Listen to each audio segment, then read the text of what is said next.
su voluntad. Y hay muchas cosas que nos distraen, que distraen nuestra mirada o hacen que volteemos hacia otro lado, muchos distractores, muchas cosas como compromisos, como anhelos, como tentaciones en el mundo, a cosas que les damos mucha importancia y que en realidad no la tienen tanto. Y lo ponemos por delante del Señor. Hacemos a un lado, a lo mejor involuntariamente ya, de manera automática, pero le damos prioridad a otras cosas. Y este año creo que tiene que ser un año distinto para nuestras vidas, un año donde nos fortalezcamos en el Señor, donde nos afiancemos, donde nos tomemos de su mano y que tomemos ese compromiso, que sea el principal compromiso, el acercarnos cada día más a Él, el establecer nuestra relación con Él. Hoy les voy a hablar, mis hermanos, con todo mi amor, con todo el corazón, con el anhelo de que cada uno de nosotros escuchemos la voz de Dios a través de la Escritura. Dios tiene un mensaje para nosotros el día de hoy que vale la pena que no se nos olvide y que lo tengamos presente todo el año. Así como yo quiero tener presente todo el tiempo que el Señor me manda a poseer la tierra y a tener control, a que realmente sea yo guiado por el Espíritu Santo para vencer a mi enemigo principal, que soy yo mismo. Acompáñenme por favor al libro de Romanos, capítulo 8. Perdón, a la carta, que luego me va a regañar Luis. A la carta a los Romanos, capítulo 8. Vamos a leer los versículos del 31 al 39.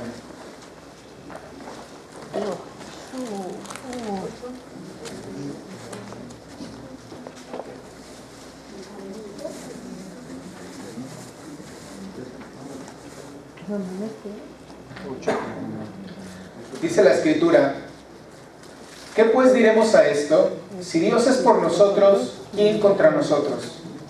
El que no escatimó a su propio Hijo, sino que lo entregó por todos nosotros, ¿cómo no nos dará también con Él todas las cosas? ¿Quién acusará a los escogidos de Dios? Dios es el que justifica. ¿Quién es el que condenará?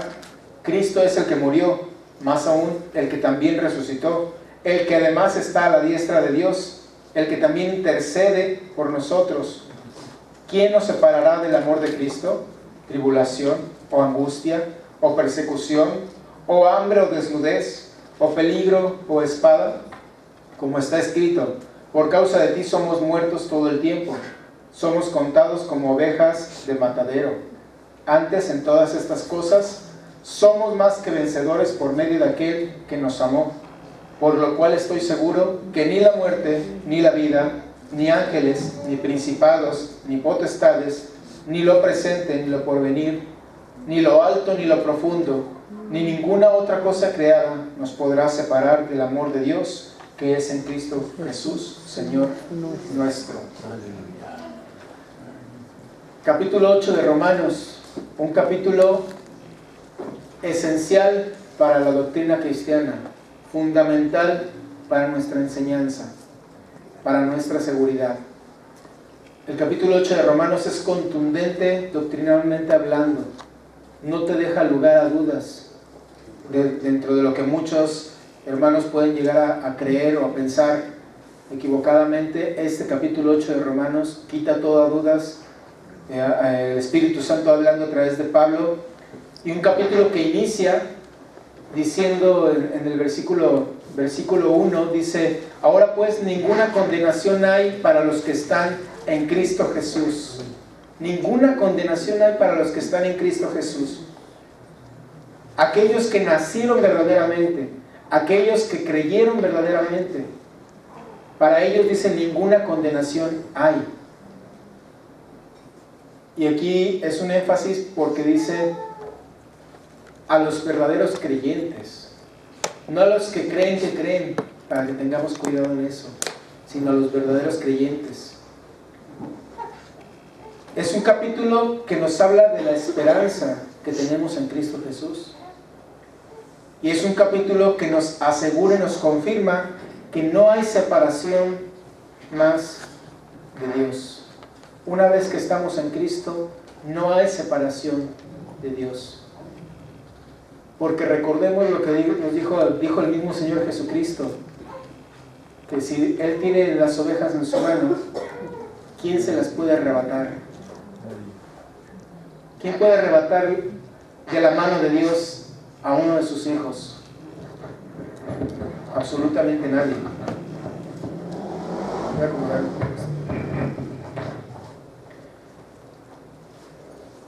Y es que es una realidad que el pueblo escogido por Dios, primeramente el pueblo de Israel, fue un pueblo que de todos lados te llegaban enemigos. Estamos conscientes de eso, ¿no? Tenía enemigos por todas partes. Y como vimos la semana pasada, muchos de ellos por las consecuencias de su mismo pecado. Fueron cautivos, fueron llevados hasta Babilonia, fueron perseguidos. Trataron de acabar con el pueblo de Israel. Posteriormente, nosotros como cristianos, al día de hoy, el cristiano o el creyente cristiano en el mundo es el más perseguido. El cristiano es el grupo o el sector más perseguido y con mayor número de víctimas en el mundo entero. Y vamos a seguir viviendo de esa manera. ¿Por qué? Porque vamos creyendo en un Dios que tiene el control de las cosas, que nos dice y nos muestra su camino. Voy a apagar este mejor, voy a utilizar otro, porque está mal.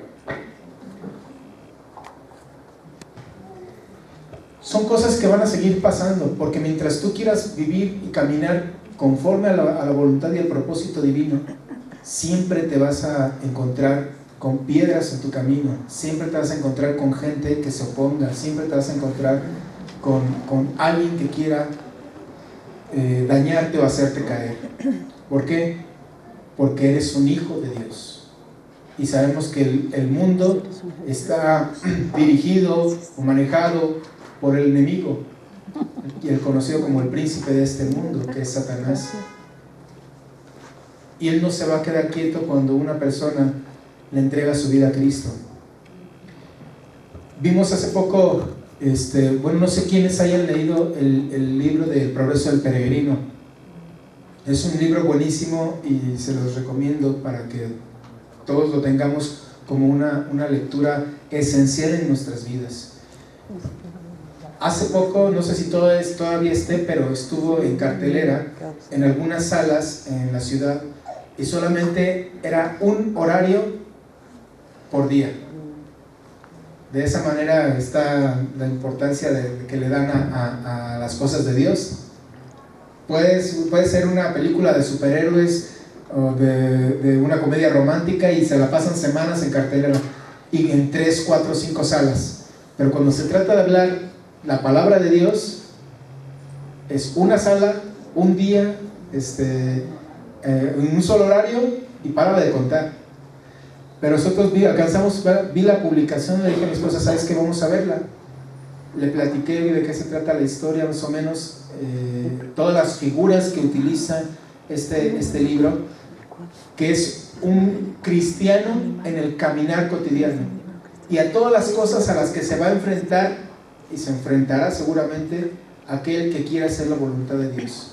No es un camino sencillo para llegar a la ciudad celestial, como le llaman en el libro. No es un camino fácil, pero es el camino que tenemos que recorrer confiando en lo que dice la palabra de Dios, en que Él siempre estará con nosotros. Y algo que aquí siempre hemos enseñado, y con el favor de Dios seguiremos haciéndolo, es el Evangelio, que Cristo murió y resucitó, que nació y murió como estaba escrito, y que resucitó conforme a las Escrituras también.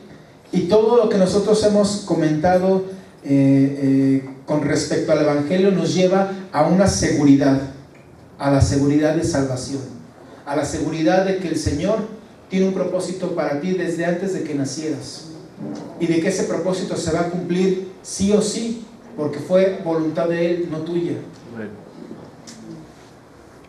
Y aquí en este contexto Pablo nos habla y nos exhorta a que confiemos y a que analicemos nuestra vida y que veamos qué es lo que hemos estado pasando, qué pensamientos han estado pasando en nuestra mente. ¿Por qué hemos olvidado? ¿Por qué hemos abandonado? ¿Por qué hemos perdido quizá la confianza que tenemos en nuestro diario caminar? Lo que sea que tú estés enfrentando, ya sea hace poco tiempo, hace mucho tiempo, puede ser unos días, puede ser años que hayas vivido algo, yo te tengo una buena noticia. Esta palabra es para ti el día de hoy. Donde sea que estés parado, lo que sea que estés viviendo, esta palabra es para ti si tú eres un hijo de Dios. Y también si no eres un hijo de Dios, también es para ti, porque es una exhortación a que te acerques a Él. Primeramente vamos a ver, lo dividí en las cuatro preguntas que están aquí en este pasaje que nos hace el Señor, que hace Pablo a partir del versículo 31. Y vamos a ir analizando esas preguntas que el Espíritu Santo a través de Pablo nos hace. Dice primero en el versículo 31, si Dios es con nosotros, dice, ¿qué pues diremos a esto? Si Dios es por nosotros, ¿quién contra nosotros? Y dice, ¿qué pues diremos a esto? ¿A qué cosa? Está haciendo referencia a los versículos anteriores, está haciendo referencia al contexto en el que nos está hablando. Y no solamente del versículo 28 en adelante, como aquí está dividido, ya en que lo dividen en algunas traducciones, lo dividen y le ponen títulos o subtítulos, y aquí dice más que vencedores antes del versículo 28. Pero no, el contexto viene desde mucho más atrás. Podemos ver desde el versículo 1 y 2 que dice lo que leíamos hace un rato: ahora pues ninguna condenación hay para los que están en Cristo Jesús, los que no andan conforme a la carne, sino conforme al Espíritu. Porque la ley del Espíritu de vida en Cristo Jesús, me ha librado de la ley del pecado y de la muerte.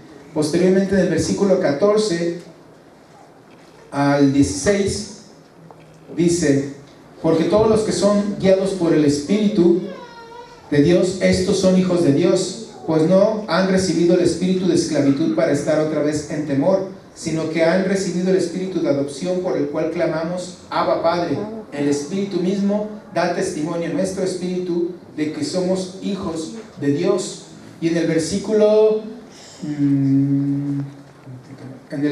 28 al 30, que está más arriba, dice: y sabemos que a los que aman a Dios todas las cosas les ayudan a bien, esto es, a los que conforme a su propósito son llamados, porque a los que antes conoció también los predestinó para que fuesen hechos hijos conforme a la imagen de su Hijo, para que Él sea el primogénito de entre muchos hermanos.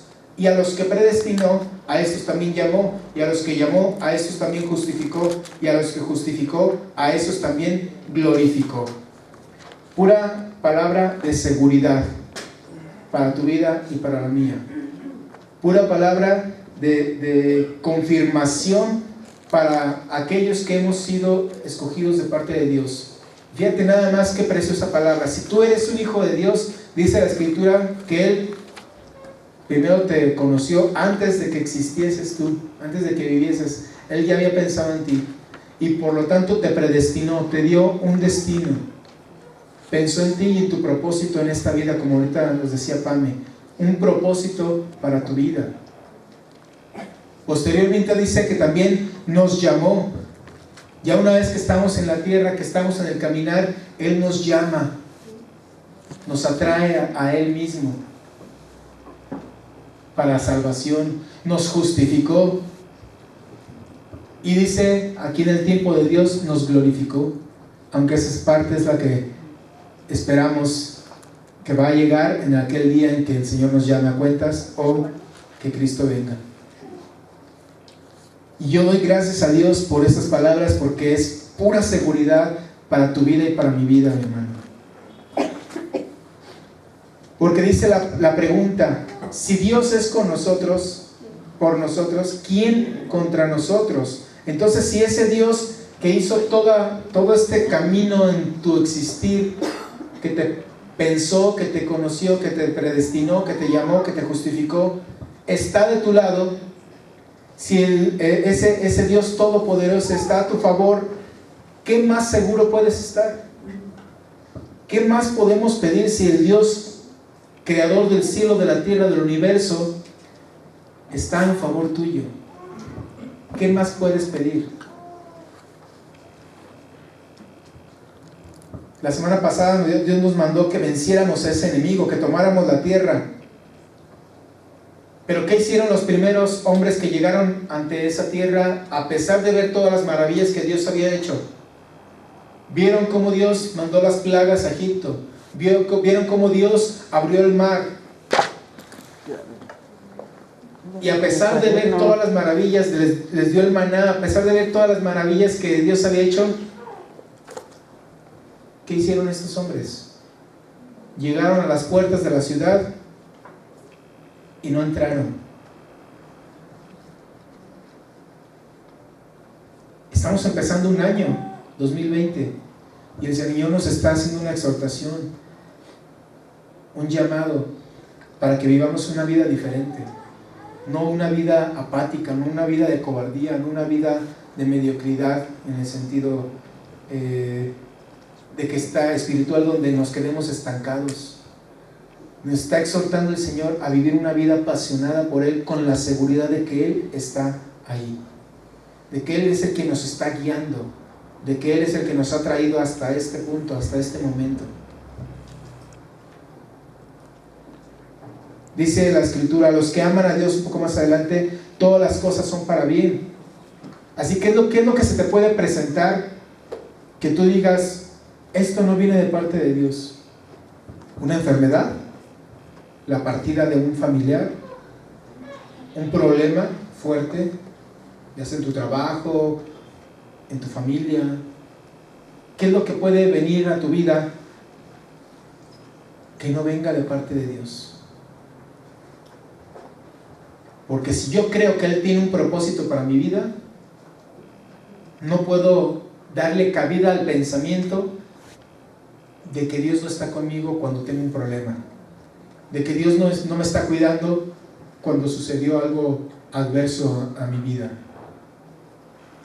Porque pensamos y le echamos la culpa al pobre diablo, ¿no?, de todas las calamidades que nos puedan llegar a ocurrir. Pensamos que si es algo bueno, viene de parte de Dios. Pero si viene algo que no nos agrada, no, esto no puede ser de parte de Dios.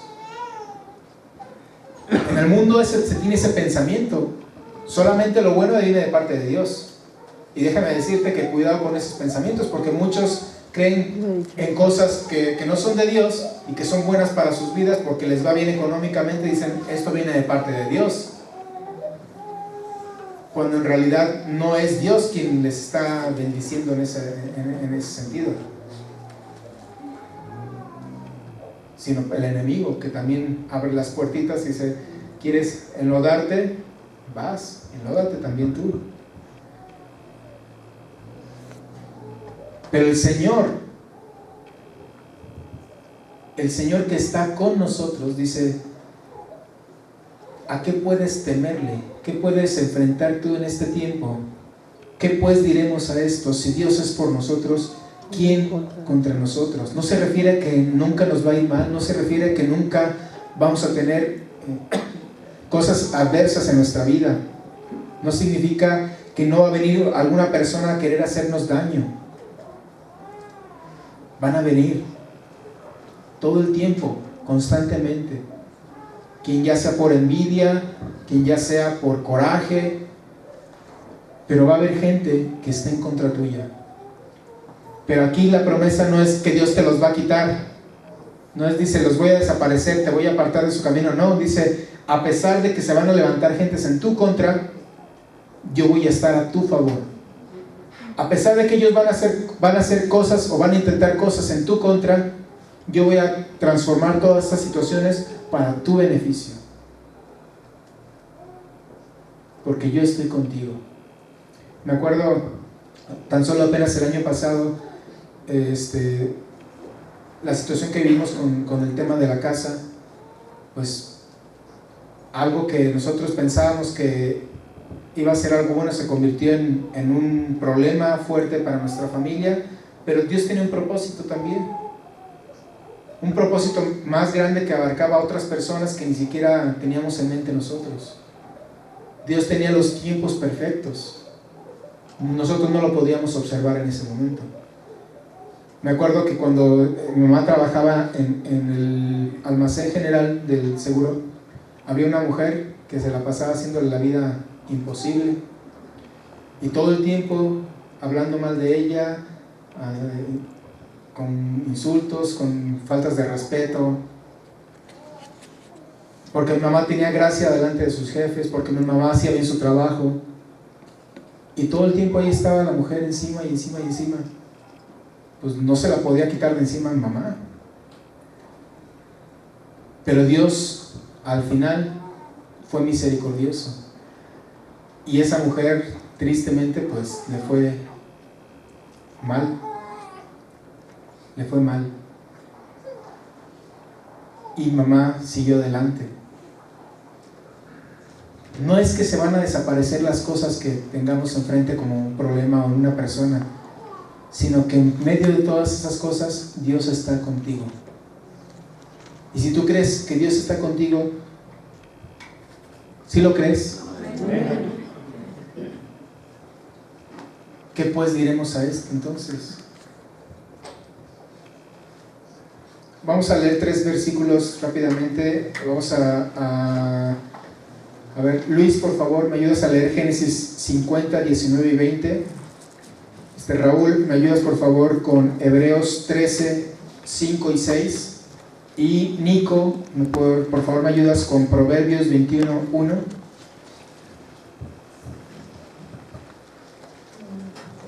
Adelante, Luis, por favor. Génesis 50, 20. Sí.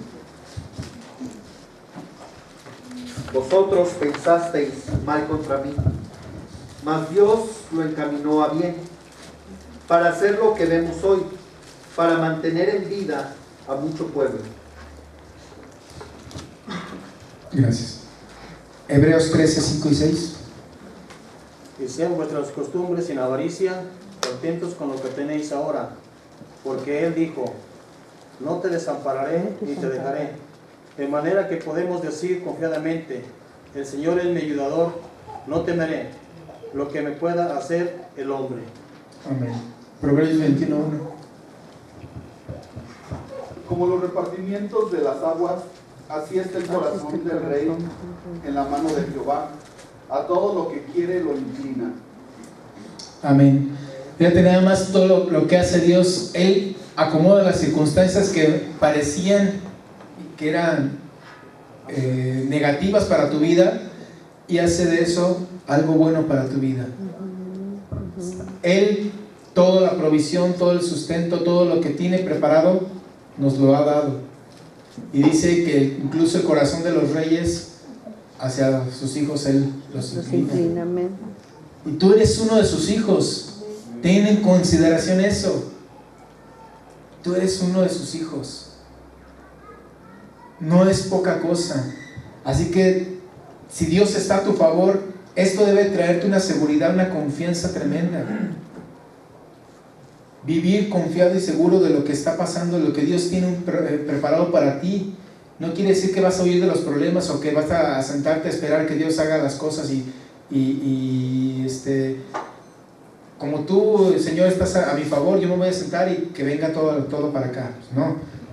Tú haciendo lo que tú tienes que hacer, obedeciendo la voluntad de Dios, y Él acomodará las circunstancias a favor tuyo. Ya hizo lo más difícil el Señor, porque lo que nos confirma esto es el siguiente versículo, el versículo 32. Lo que te confirma que esto es real es el versículo 32 ahí en Romanos 8. Dice, el que no escatimó ni a su propio Hijo, sino que lo entregó por todos nosotros, ¿cómo no nos dará también con Él todas las cosas? Ya hizo lo más importante, ya hizo lo más difícil, ya hizo lo más grande, que fue entregar a su Hijo a morir por tus pecados para darte salvación. ya lo hizo, se entregó a sí mismo, dice la Escritura. ¿Cómo no nos va a dar ahora también las cosas menos importantes? ¿Cómo no nos va a considerar en las cosas que tienen menor valor? Dice en Mateo 6 que si buscamos primeramente el reino de Dios y su justicia, todas las cosas vienen por añadidura. ¿Quién es el dueño del oro y de la plata? Él. ¿Quién es el dueño de los tiempos? Él. Cuando hubo necesidad, dijo al sol, te detienes ahí. Cuando hubo necesidad, paró la lluvia. Cuando hubo necesidad, trajo la lluvia. Porque Él tiene el control de todas y cada una de las cosas. Nada está fuera de su control. Y si Él está contigo, ¿quién contra ti? Si ya te salvó Él, ¿cómo no te va a hacer perseverar? ¿Cómo no te preservará hasta el día en que Cristo venga nuevamente? Otra pregunta que nos dice aquí en el versículo 34, ¿quién es el que condenará? ¿Quién es el que condenará? Y aquí entramos en temas legales respecto a nuestra posición espiritual delante de Dios, porque lo que dice la Escritura es que tú y yo estábamos muertos en delitos y pecados. Dice la Escritura que la paga del pecado es la muerte, era condenación. Esa era nuestra posición legal delante de Dios.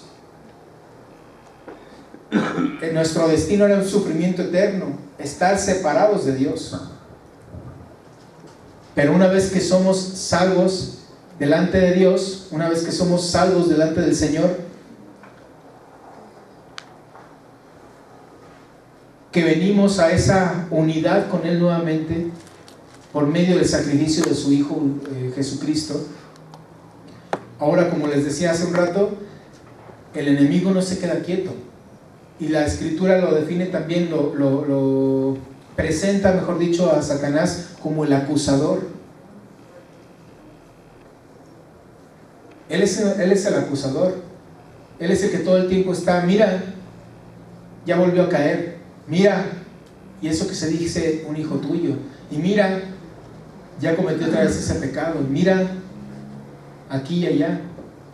Y déjame decirte, mi hermano, que en múltiples ocasiones, si no es que en todas, va a decir la verdad en ese sentido, porque nosotros seguimos pecando. Y cada vez que tú pecas, Él va delante del Señor, mira aquel, mira. Él es nuestro acusador. Todo el tiempo delante de Dios. Pero ahora dice aquí la Escritura, ¿quién acusará a los escogidos de Dios?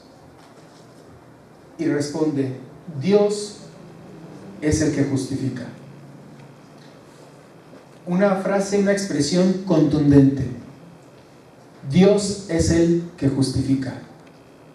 Ahora nosotros que hemos sido alcanzados por la gracia de Dios a través de Cristo Jesús, hemos sido justificados.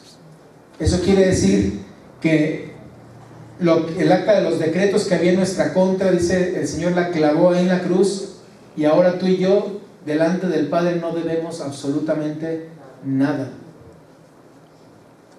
Dios, como el juez eterno, tenía en nuestras manos nuestra acta, nuestro papelito, decir, a ver, este es culpable, su castigo es la pena de muerte. Pero vino Cristo y dijo, a ver, espérame, yo ya pagué por Aldo. En la cruz yo también me llevé los pecados de Aldo. Entonces Dios dice, acepto el pago, Aldo queda libre. Amén, gloria a Dios. Por mis méritos propios, porque yo era una gran persona, ¿verdad? No. No, ¿verdad? A todas las luces, no. Pero Dios, a pesar de mi condición, a pesar de que yo era un enemigo, no solamente no hacía lo que Él quería, sino iba en contra de Él, a pesar de Él me amó. me escogió, me predestinó, me llamó, me trajo hasta aquí, a pesar de mí mismo.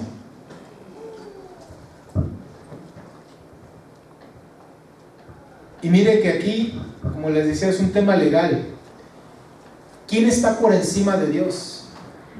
Nadie.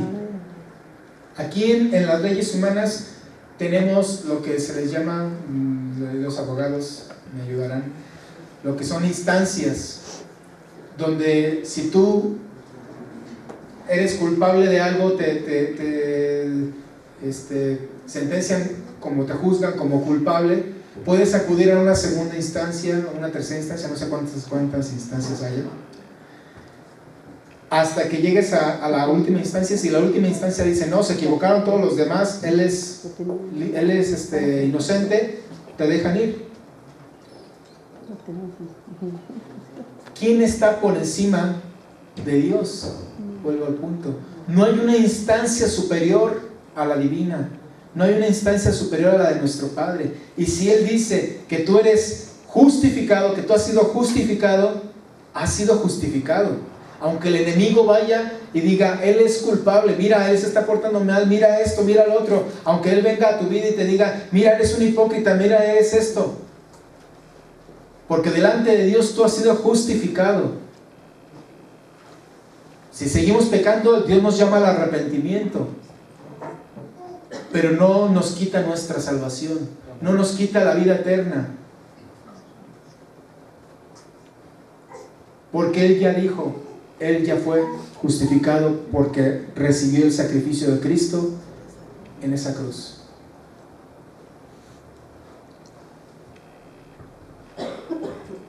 Justificar implica que Dios nos perdonó todos los pecados. Implica que Él concede la justicia de Cristo en nuestras vidas. Así que si Dios es quien nos justifica, ¿quién nos puede acusar realmente? Aquí cabría la pregunta, ¿ya has sido tú justificado en Cristo Jesús? ¿Estás seguro de que has sido justificado delante del Señor? Tercera pregunta, versículo 34. ¿Quién es el que condenará? Otra pregunta legal. Y lo veíamos al inicio en el versículo 1 de este capítulo, que ninguna condenación hay para los que están en Cristo Jesús. Ya está respondido. Pero Pablo ahonda, profundiza en este tema, en este versículo, y nos dice 4 respuestas contundentes a esa pregunta. ¿Quién es el que condenará? Primero dice, Cristo es el que murió. 4 razones por las que nosotros no podemos ser condenados ya. La primera dice es, Cristo es el que murió. La muerte de Jesucristo, la muerte de nuestro Señor, porque en esa cruz Dios descargó su ira sobre su Hijo. ¿Por qué? Por los pecados de todo el mundo. Por mis pecados y tus pecados. En esa cruz se realizó el pago por la deuda que tú y yo teníamos delante de Dios. Ya está pagado. Lo que tú debías ya está pagado. Cristo, el varón perfecto, el varón justo, fue a la cruz para dar su vida por los injustos, por los pecadores. Así que el pago por nuestra salvación ya fue hecho.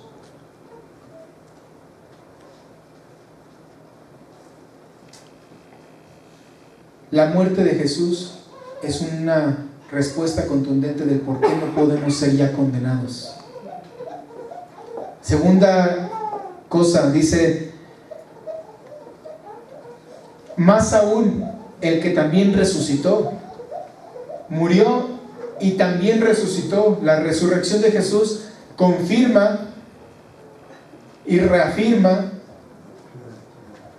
que nosotros estamos seguros en Dios. porque confirma que Jesús era quien dijo ser, Él era Dios. Confirma su obra.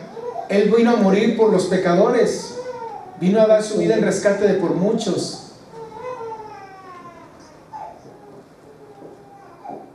La resurrección de Jesús es la confirmación de que Dios aceptó el pago que se hizo por tu vida y por la mía. Y dice la palabra que Él lo levantó entre los muertos. Dios aceptó el pago por tus pecados.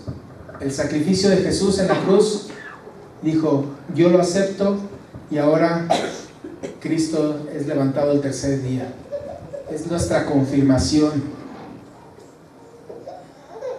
Tercera cosa que nos menciona aquí, dice: el que además está a la diestra de Dios.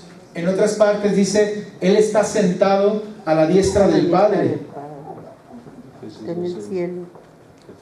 En Efesios 2:6, si gusta ir para allá.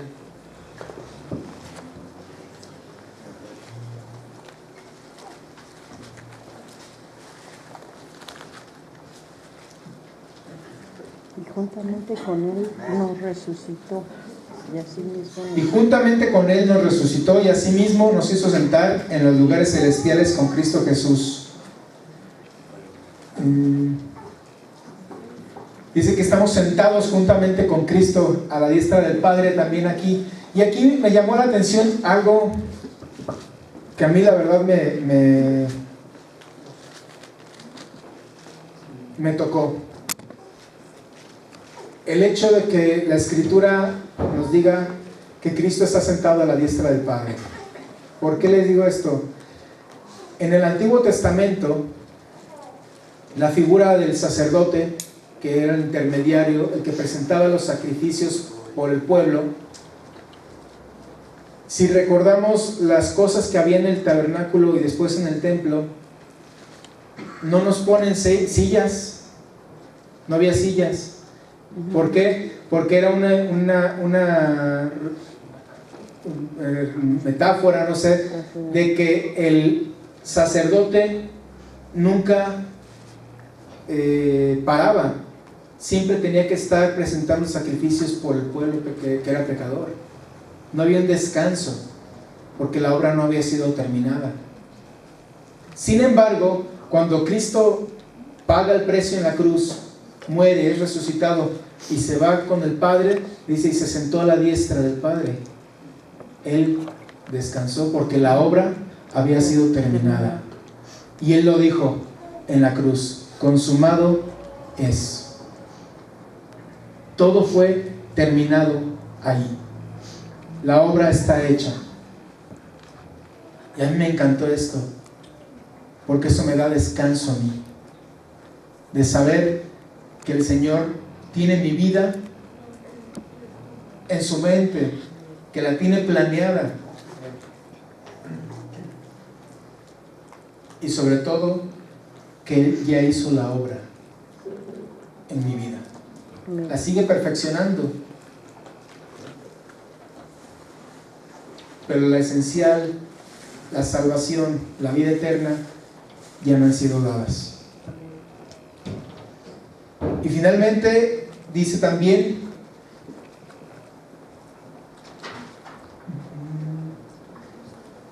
estoy en Efesios, con razón no lo encontraron. Dice, está a la diestra de Dios, el que también intercede por nosotros. La intercesión de Cristo Jesús. No podemos ser condenados porque Cristo murió por nosotros. No podemos ser condenados porque la resurrección es una evidencia de que ese pago fue aceptado.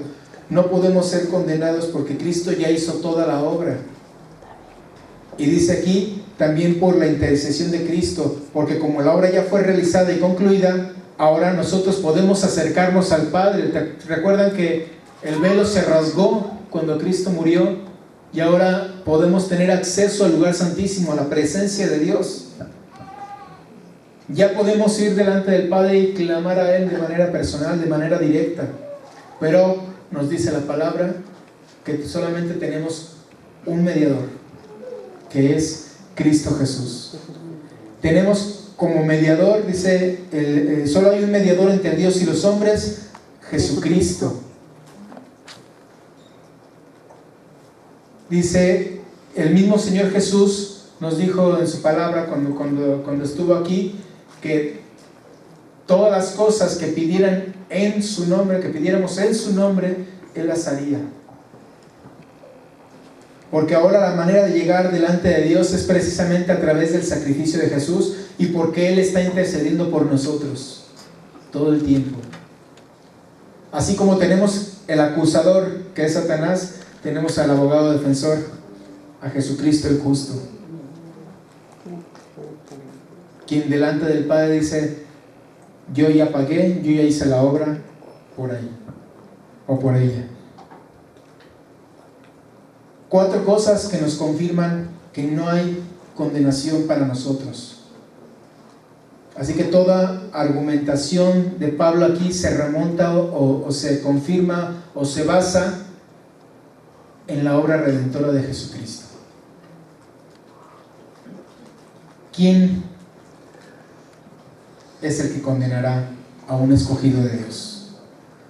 ¿Quién es el que condenará a un llamado de Dios? Y cuarta pregunta, dice: ¿quién nos separará del amor de Cristo?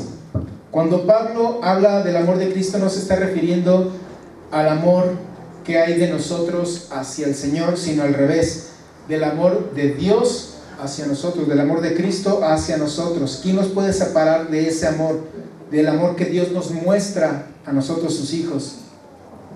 Y él menciona una serie de circunstancias que para un cristiano deben de funcionar más como una experiencia para aprovechamiento, para crecer, para formar nosotros el carácter cristiano. No significa que por el hecho de que vivamos estas cosas, que Dios nos ha abandonado. No significa que Dios se olvidó de nosotros, por el contrario. Él precisamente pone todas estas tribulaciones, todas estas situaciones adversas para fortalecernos, para templarnos, para cada día formar nosotros, dice la imagen, a la semejanza de nuestro Señor Jesucristo, para que cada día nos parezcamos más a Él. Porque como hemos visto, en la aflicción muchas veces es cuando nosotros buscamos a Dios. En la aflicción es cuando nosotros clamamos a Él. En la tribulación es cuando nos acercamos más al Señor. Cuando vemos nuestra condición limitada, es cuando entonces sí clamamos a aquel que lo puede todo. Y aquí nos habla de varias cosas que nos, en algún momento nos han llegado a desviar nuestra mirada. Dice, tribulación. La tribulación te puede alejar del Señor. Un conflicto, una presión de cualquier tipo, un problema fuerte, te puede alejar del Señor. Una angustia,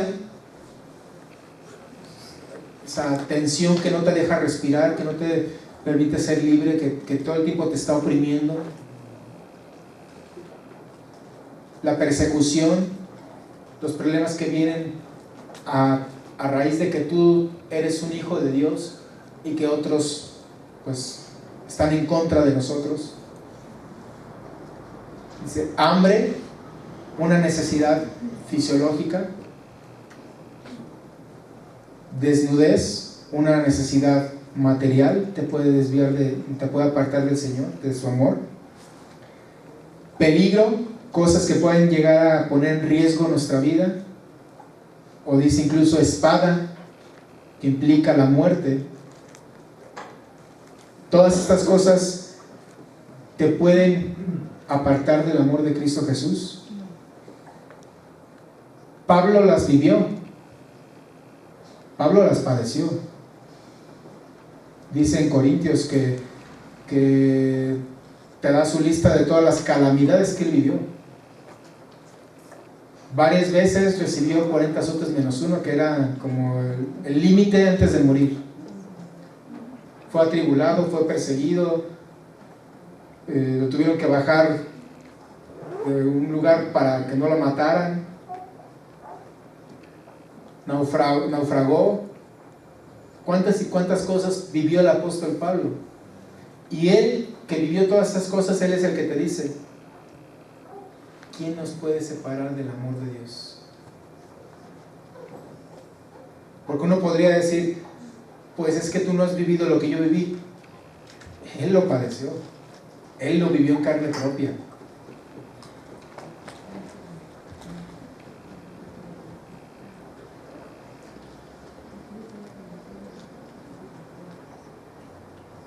Dice: solamente una persona que está completamente segura de su salvación y su eternidad puede afrontar estas cosas. Un cristiano no debería sorprenderse de que este tipo de conflictos o problemas vengan a su vida, porque ha sido así todo el tiempo. ¿No lo acabamos de leer? Como está escrito: por causa de ti somos muertos todo el tiempo, somos contados como ovejas de matadero. ¿Quiere decir que nos va a sacar Dios de todas estas cosas? No, sino que en todas estas cosas Él estará contigo. Porque dice antes, en el versículo 37, en todas estas cosas somos más que vencedores. En todas estas cosas, porque vamos a vivirlas, vamos a pasarlas, vamos a enfrentarlas. Pero en cada una de esas circunstancias, tú tienes a alguien que va contigo, el Señor. Y no solamente somos fortalecidos a través de esas dificultades, sino que Dios los usa con el propósito de enriquecer tu vida, para hacernos madurar, para perfeccionarnos, para parecernos cada día más a su Hijo. Y entonces sí que digamos: somos más que vencedores. Y Pablo termina diciendo: por lo cual estoy seguro. Por lo cual estoy seguro. Dilo tú: por lo cual estoy seguro. ¿De qué? Dice: de que ni la muerte, ni la vida, ni ángeles, ni principados, ni potestades, ni lo presente, ni lo porvenir, ni lo alto, ni lo profundo, ni ninguna otra cosa creada nos podrá separar del amor de Dios que es en Cristo Jesús, Señor nuestro. Y nosotros, como hijos de Dios, debemos estar convencidos de ese amor del Señor por ti y por mí. Debemos estar seguros, así como Pablo dice: por lo tanto, por lo cual, por todo esto que les acabo de decir, yo estoy seguro.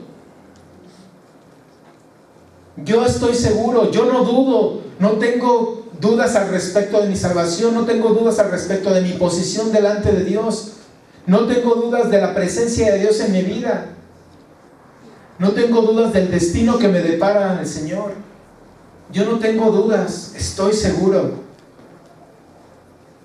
No es una convicción de una experiencia sensorial o sentimental, es una convicción que viene de la evidencia de lo que ha hecho Dios en tu vida y en la mía.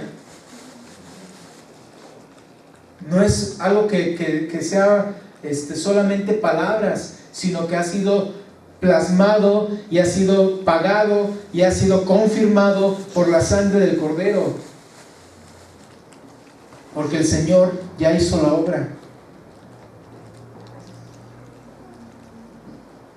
Dice: tampoco podemos separarnos de su amor. Eso es imposible. No pudimos hacer nada para salvarnos en primer lugar.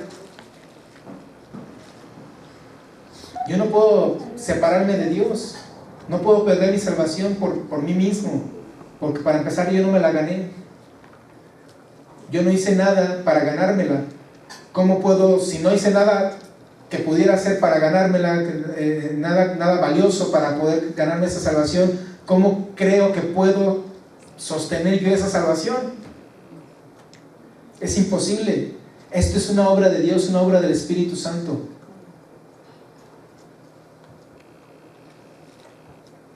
Si pudiésemos perder la salvación, créame que nadie se salvaría, porque todos seguramente nos perderíamos. Nadie sería salvo. porque no hay un hombre perfecto incapaz de no pecar, incapaz de no fallarle a Dios. Así que nadie podría hacer lo necesario para ser salvo, jamás.